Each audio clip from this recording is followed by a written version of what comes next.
సహకరించింది. ఆ సహకారం లేకపోతే ఈ రాష్ట్రం ఏమయ్యేదో నేను కూడా ఒకసారి ఆలోచిస్తే, నేను ఒకవేళ అనుభవం ఉన్నా చేయగలుగుతానా లేదా అని ఆలోచించినప్పుడు చాలా సమస్య అయ్యేది. అలాంటి సమస్య నుంచి వెంటిలేటర్ నుంచి పైకి తీసాం అధ్యక్ష. ఆ విషయం గుర్తుపెట్టుకోవాలి అందరం. అయిపోయిందని నేను చెప్పడం లేదు.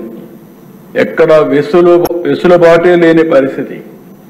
అప్పు తేవాలంటే ఎఫ్ఆర్బిఎం, ఇంకో పక్కన ఎక్కడైనా ఆస్తులు అమ్మాలంటే ఆస్తులు కూడా లేని పరిస్థితి.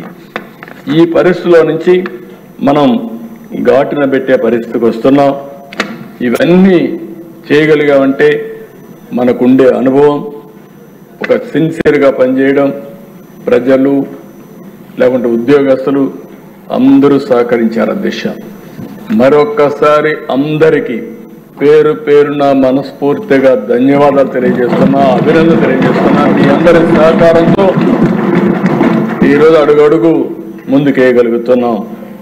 150 రోజులు నేను ముందే చెప్పాను. రోజు లెక్క పెట్టుకుంటున్నాం, గంటలు లెక్క పెట్టుకుంటున్నాం, నిమిషాలు లెక్క పెట్టుకుంటున్నాం.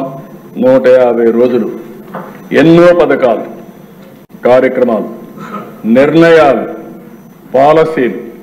నేను ఒకే మాట చెప్తున్నాను, నా దగ్గర డబ్బులు లేవు కానీ నూతనమైన ఆలోచనలు ఉన్నాయి. ఒక మంచి ఆలోచన ప్రపంచాన్నే మారుస్తుంది. అలాంటి ఆలోచనలతో ముందుకు వద్దాం. మళ్ళీ సంపద సృష్టిద్దాం, పేదరిక నిర్మూలన చేద్దాం, ఉపాధి అవకాశాలు కల్పిస్తామని ముందుకు పోతున్నాం.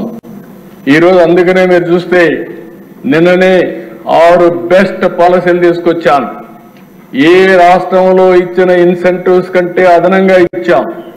అదే సమయంలో ఈ 6 పాలసీల్లో ఒకప్పుడు ఈజ్ ఆఫ్ డూయింగ్ బిజినెస్ అంటే కాదు, స్పీడ్ ఆఫ్ డూయింగ్ బిజినెస్.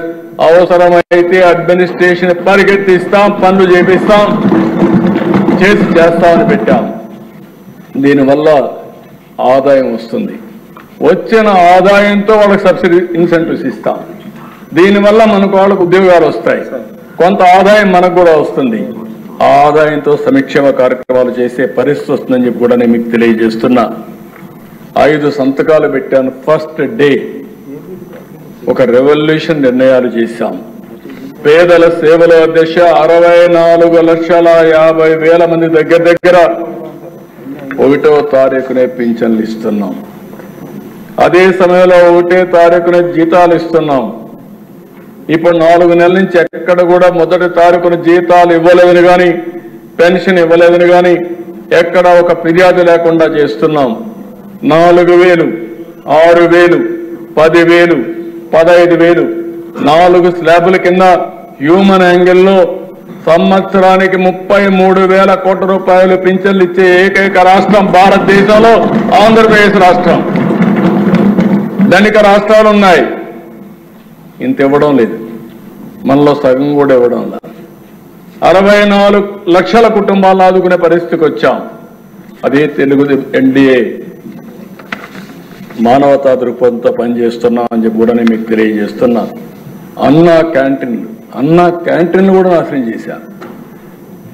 అంటే పేదవాడికి మధ్యాహ్నం భోజనం తింటే ఉదయం ఇంటికాడ ఇబ్బందుల్లో ఉండి బయట వచ్చేస్తే కడాన అన్నా క్యాంటీన్ పోతే 5 రూపాయలు బ్రేక్ఫాస్ట్ వస్తే ఇలాంటివి కూడా నాశనం చేసే పరిస్థితి వస్తే ఈరోజు 200కు పైన పెట్టారు.